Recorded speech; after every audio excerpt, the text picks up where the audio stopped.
Magandang gabi pong muli sa inyong mga kaibigan, mga kababayan, mga magulang, mga kapatid, mga minamahal. Muli ay naririto na naman po ang palatuntunang ito, ang Biblia ang hahatol, upang minsan pa ay ating mapagtalakayan kung ano ang tunay na itinuturo ng Biblia para sa ikabubuti ng ating mga kaluluwa at ng ating sarili. Ngayong gabi ay medyo naiba ang ating pagtalakay sapagkat ang ating mga tatalakayin ay yung mga katanungan na ating natanggap. At muli po ipinaalala ko na yun pong may mga katanungan, i-text lamang po ninyo sa 349-6350925 at ito po ay ating tatalakayin sa susunod na pagtatanghal. Ngayong gabi ay ating unang sasaliksikin kung ano ang tunay na kahulugan ng bautismo sapagkat ang katanungan na ating natanggap ay ganito. Kailangan bang mabautismuhan sa tubig para maligtas? Papaano po yung nagpapasalin-salin ng sekta na tuwing lilipat ay binabautismuhan? Ibig po bang sabihin walang bisa yung dati niyang bautismo at kailangan niyang mabautismuhan uli? Hindi po ba nasa loob pa rin siya ng relihiyon ng Kristyanismo at sapat na ang isang bautismo?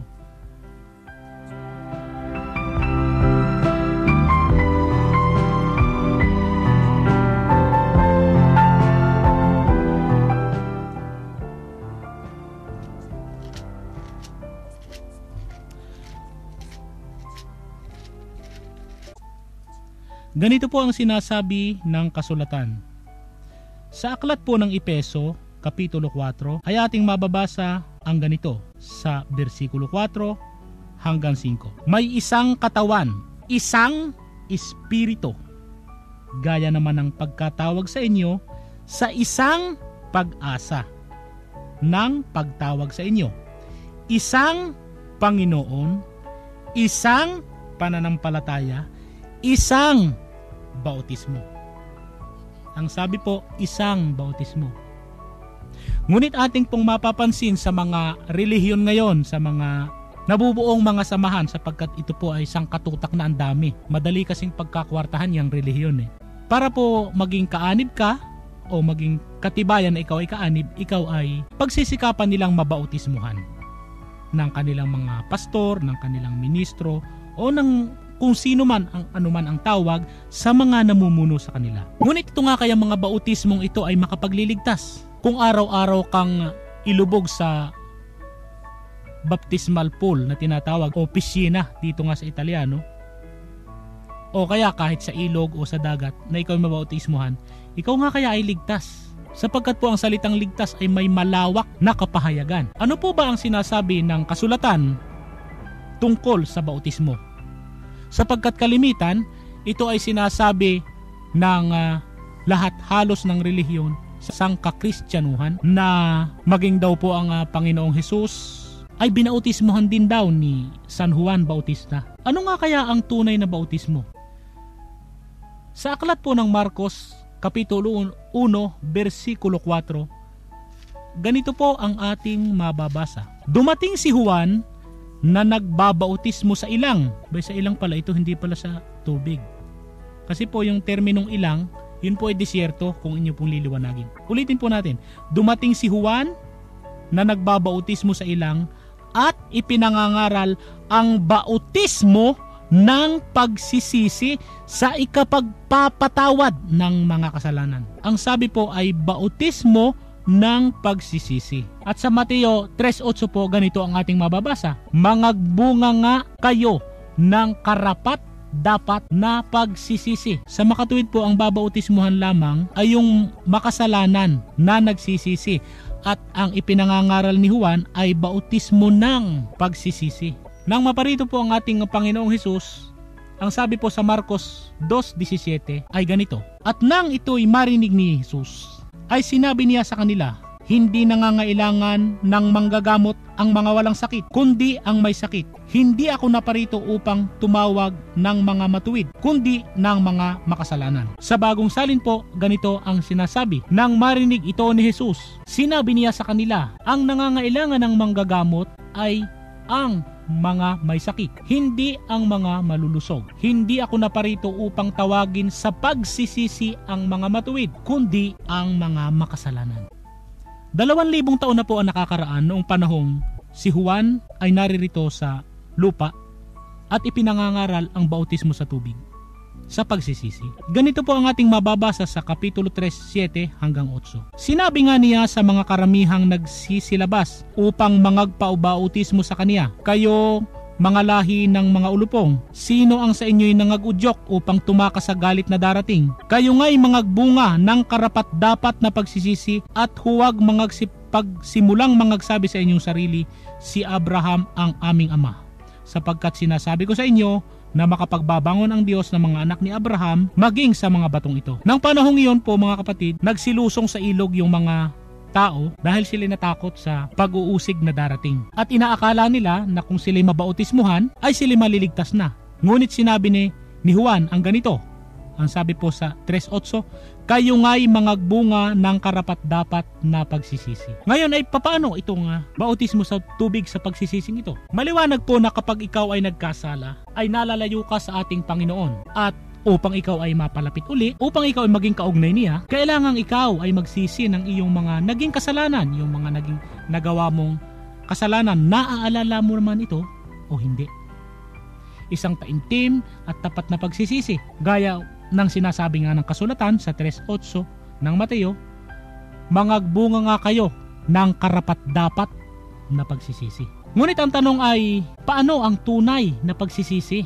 Yun ba ay ipahahayag mo, pupunta ka sa gitna ng isang fellowship, gitna ng isang Bible study, ng isang pagtitipong pangrelihiyon at doon ka magngangawa, mag-iiyak? Katotohanan pong hindi ganon, kundi gaya ng sinasabi ng kasulatan, ang sabi po sa Mateo Kapitulo 6, versikulo 6, pumasok ka sa iyong silid at kung mailapat mo na ang iyong pinto ay manalangin ka sa iyong ama na nasa lihim at ang iyong ama na nakakakita sa lihim ay gagantihin ka. Sa makatuwid, ikaw lang mag-isa. Lihim po ang pagsisisi. Kung ang pagsisisi mong ito ay ipatutungkol mo sa Diyos, sa Ama, at ang Ama na nakakakita sa lihim ay gagantihin ka. Dahil ang totoo kapag ikaw ay nag-iisa habang tunay na nagsisisi ka sa iyong mga kasalanan, ano ba ang nangyayari sa iyo? Kung tunay ang pagsisisi mo, yung para bang halos gustuhin mo nang lumubog sa lupa sa laki ng kahihiyan mo sa Diyos, sa laki ng iyong kasalanan. Diba halos ikaw ay mapaiyak na? O katotohanan nga, tunay naiiyak ka na. Tunay na iyak, hindi iyak-iyakan. Kasi paano ka naman mag-iiyak-iyakan, nag-iisa ka doon? Naiiyak ka dahil sa kalaki ng kasalanan mo na nawa ikaw ay patawarin ng Diyos at dinggin ang iyong pagtitika, yung tunay na pagsisisi mo na ikaw lamang at ang Diyos ang nakakaalam nito, gaya ng sinasabi sa Roma 14:22. Basahin po natin. Ikaw na lamang at ang Diyos ang nakakaalam nito. Ang sabi po sa Roma 14:22. Ang tanong muli ay, habang ikaw ay umiiyak, ano ba gaya ang lumalabas sa iyong mga mata? Mga kapatid, ano ang lumalabas? Hindi ba tubig? Tubig na yun ay buhat sa iyong tapat na pagsisisi. Gaya ng payo ng kasulatan sa Mateo 3:8, mangagbunga nga kayo ng karapat-dapat na pagsisisi. At ang tubig na yan po ay isang katotohanan ng bautismo sa tubig sa pagsisisi. Ang tubig na umaagos, dumadaloy sa iyong mga pisngi dahilan sa ikaw ay tunay na nagsisisi.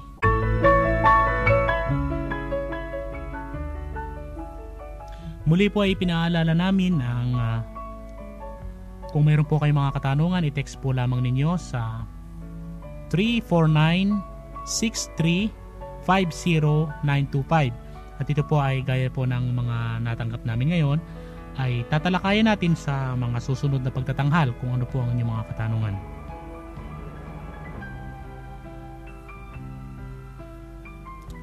May isa pa pong katanungan dito.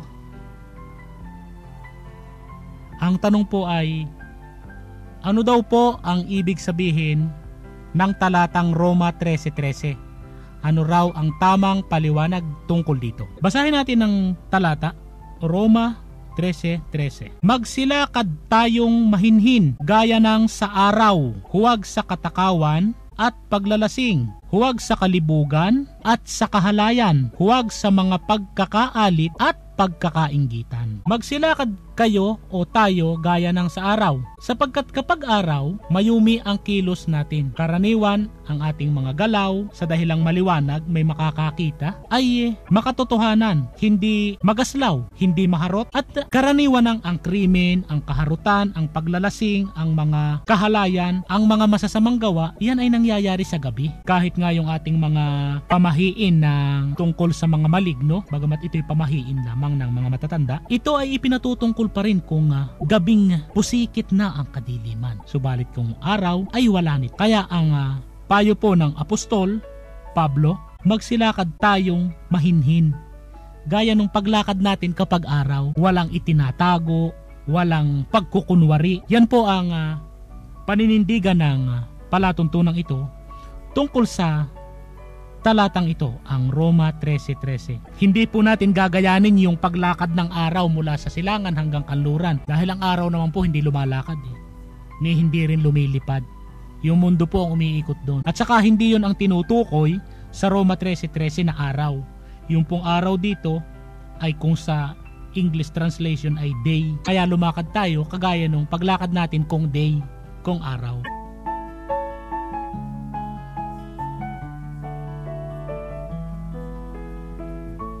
May isa pa pong katanungan dito. Ang sabi po ay, ano raw ang kahulugan ng banal na halik na binabanggit sa Roma 16:16? Tingnan natin sa kasulatan kung ano ang kanyang itinuturo, sapagkat po ang palatuntunan ito ay Biblia ang hahatol. Kaya po Biblia ang ating pahahatulin kung ano ang tunay na sinasabi at itinuturo ng kasulatan tungkol sa usaping ito. Ano nga kaya ang kahulugan ng banal na halik? Ganito po ang ating mababasang una sa Roma 16:16. Mangagbatian kayo ng banal na halik. Binabati kayo ng lahat ng mga iglesia ni Kristo.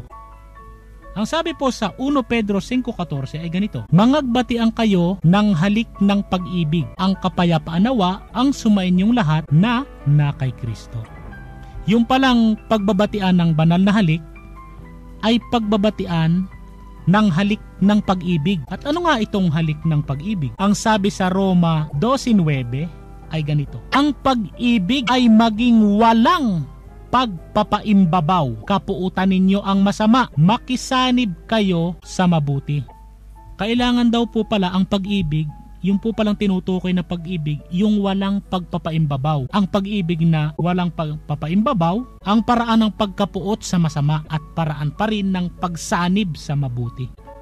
Halik ng pag-ibig. Sa makatuwid, yung banal na halik ay halik ng pag-ibig.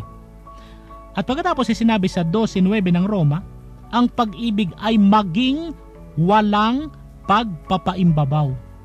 Sa makatuwid, yung halik ng pag-ibig ay dapat walang pagpapaimbabaw. Kaya yung banal na halik ay isang pagbati na dapat ay walang pagpapaimbabaw. Sapagkat marami ang bumabati, hindi lamang po sa literal na halik, kundi yung nakikipagkamay, yumayakap sa isang kaibigan, kakilala o sa isang kamag-anak matagal nang hindi nakita. Subalit pagkatalikod noon o habang ginagawa yung pagbabatiang yon, ang nasa isip naman ay ikapapahamak nung kanyang binati o ang inggit na nasa puso o marahil ay isang mali at masamang pagnanasa, isang kapaimbabawan na kunwari ay, sabi nga sa Pilipinas, ay nagbeso-beso, pero ang kaibuturan noon ay may galit ka sa iyong dibdib. Kaya isang pagpapaimbabaw. Kaya po sinabi, mangagbatian kayo ng banal na halik. Mangagbatian kayo ng halik ng pag-ibig. Ang pag-ibig ay maging walang pagpapaimbabaw. Subalit papaano natin gagawin ito? Ang kasulatan po ay nagsasabi sa Mateo 18:3. Ganito po ang ating mababasa.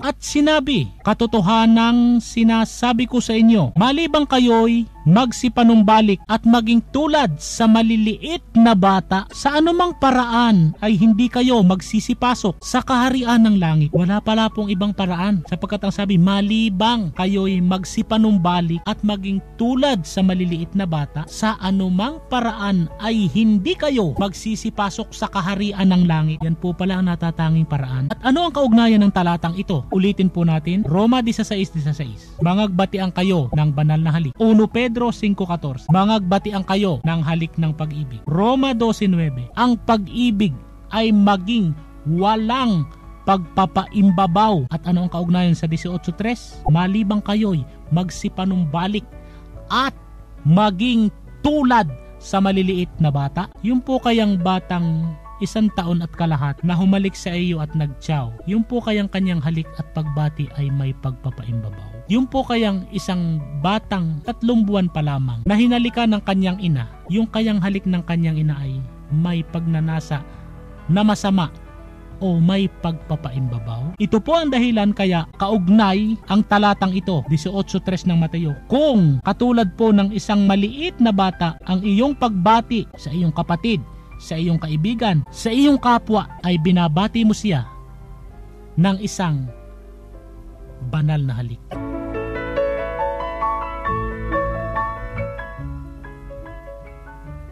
Mayroon pa pong isang katanungan dito at ito'y medyo kung iisipin ay naiiba, aberrant, sabi nga. Ang tanong ay, ano po ang kaduluduluhang bahagi ng langit? Kung ating pong iisipin ay parang mahirap sagutin ang tanong na ito, sapagkat sinasabing ang langit ay walang hanggan. Kapag sinabing walang hanggan, ay tiyak na walang dulo yon. Maliban dun sa kanta, hanggang sa dulo ng walang hanggan ang wika.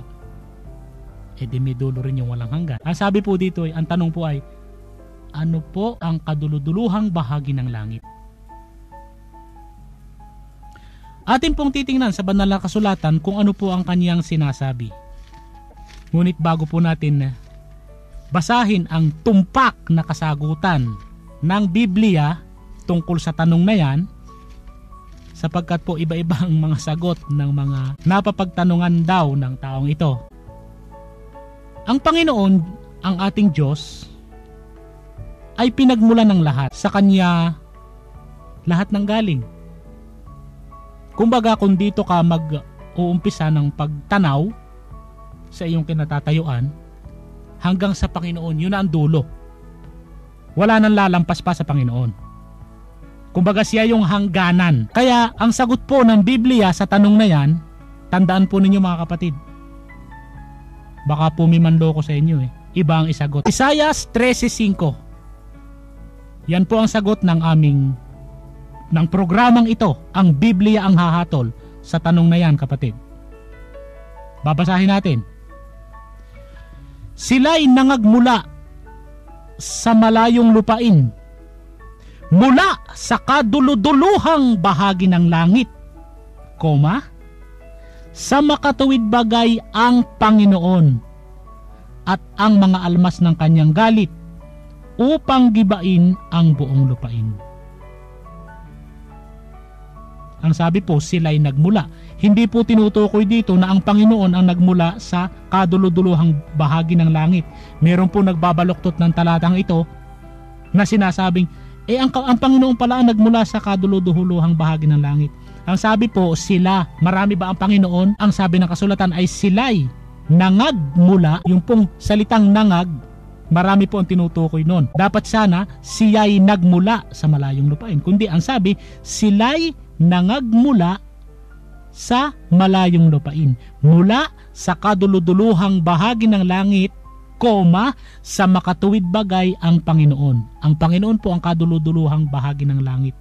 Siya po yung hangganan na hindi na po malalampasan yun, sapagkat sa Kanya galing ang lahat. Sana po bigay ng kaunawaan ito, at text pa lang uli kayo kung meron po kayong mga katanungan. Mayroon pa pong isang katanungan dito. Ang tanong po ay, sino ang kausap ng Diyos sa talatang Genesis 1:26? Titingnan po muna natin ang Genesis 1:26 kung ano ang nakasulat. 1:26. At sinabi ng Diyos, lalangin natin ang tao ayon sa ating larawan, ayon sa ating wangis, at magkaroon sila ng kapangyarihan sa mga isda, sa dagat, at sa mga ibon sa himpapawid, at sa mga hayop, at sa buong lupa, at sa bawat umuusad na nangagsisiusad sa ibabaw ng lupa. May mukha ngang may kausap dito. Ang tanong ay sino? Tingnan natin po ang Juan 1:1 at 14. Ganito po ang sinasabi ng kasulatan. Juan 1 at 14. Nang pasimula siya ang salita, at ang salita ay sumasa Diyos, at ang salita ay Diyos. 14. At nagkatawang tao ang salita at tumahan sa gitna natin, at nakita namin ang kaniyang kaluwalhatian. Kaluwalhatiang gaya ng sabugtong ng Ama, na puspos ng biyaya at katotohanan. Yun po palang salita na nagkatawang tao, yun po pala ang kausap ng Diyos. Ito rin ang pasimulay, sumasa Diyos. Ang sabi po sa 1:2 ng Juan. Tingnan natin ang isa pa sa Kawikaan 34. Ganito po ang ating mababasa naman. Sino ang sumampa sa langit at bumaba? Sino ang pumisan ng hangin sa kanyang mga dakot? Sinong nagtali ng tubig sa kanyang kasuotan? Sinong nagtatag ng lahat ng wakas ng lupa? Ano ang kanyang pangalan? At ano ang pangalan ng kanyang anak? Kung iyong malalaman. Yun pala, meron siyang pangalan, at may pangalan ang kanyang anak. Ito po yung kausap sa Genesis 1:26 na sinabi, lalangin natin ang tao ayon sa ating larawan, ayon sa ating wangis. Mayroon pa pong isang mabigat na tanong dito. Mayroon po bang imposible sa Diyos? Medyo mabigat itong tanong na ito. Diyos yun, may imposible pa ba sa Kanya? Tingnan natin ang sinasabi ng kasulatan. Ang sabi sa Lucas 18:27 ay ganito. Datapwat sinabi niya, ang mga bagay na di mangyayari sa mga tao ay may pangyayari sa Diyos. Ang sabi naman sa Isaiah 43:13 ay ganito. Oo, mula nang magkaroon ng araw ay ako nga, at walang makapagliligtas sa aking kamay. Ako'y gagawa at sinong pipigil? So, gagawa pala ang Diyos. Sinong pipigil? May isa pa pong sinasabi sa awit 115:3 o 115:3. Ganito po ang ating mababasa. Ngunit ang aming Diyos ay nasa mga langit. Kaniyang ginagawa ang kaniyang ibigin. Lahat pala magagawa ng Diyos. Basta't kaniyang iibigin. Ngunit, kumusta naman yung sinasabi sa Tito 1:2? Ganito po ang ating mababasa sa Tito 1:2. Parang kumokontra dito sa sinasabing lahat ay may pangyayari sa Diyos. Sa pag-asa sa buhay na walang hanggan na ipinangako ng Diyos na di makapagsisinungaling buhat pa ng panahong walang hanggan. Di pala makapagsisinungaling ang Diyos. Lumalabas na imposible sa Kanya ang magsinungaling. Kaya may imposible sa Diyos. Subalit kung atin pong papansining muli ang sinasabi sa awit 1153, ngunit ang aming Diyos ay nasa mga langit at ginagawa ang kanyang ibig. Kayang gawin ng Diyos na magsinungaling. Hindi lang niya ibig, ayaw lang niya magsinungaling. Kumbaga, kaya kong magnakaw pero hindi ako magnanakaw. Ayaw kong gawin Ang ibig ko gumawa ng mabuti. Ang ibig ko maghanap buhay, hindi magnakaw. Pero kung ang pag-uusapan kung kaya kong magnakaw, kaya kong magnakaw. Ganun din ang Diyos, kaya niyang magsinungaling. Iba po yung hindi niya kaya Kaya niyang magsinungaling, kaya lang hindi niya gagawin. Sapagkat ginagawa niya ang kaniyang ibig.